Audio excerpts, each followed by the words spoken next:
Page 243, page 244, and 245, ending chapter 7, is all about volume. So volume of a solid rectangle, and we've got some practice on that, and we have volume of a cylinder.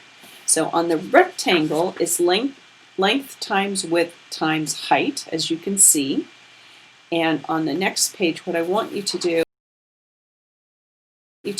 is the 3 problems here using length times width times 3 to find the volume of these rectangles.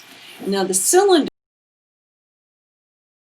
cylinder on our last page chapter 7 gets the volume of a cylinder, like a can. Coffee cans are often round, right? So the base of a cylinder is round. The area of that is pi r squared.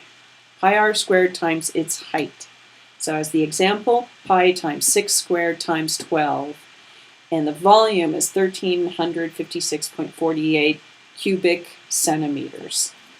Now these 2 problems right here at the bottom, I want you to finish. Pat yourself on the back. Completely congratulate yourself how well you've done. And we are now into chapter 8, which is algebra. By the time you're done with chapter 8, you're good to go. You're definitely good to go. So congratulations, hang in there. Chapter 8 is going to be a blast.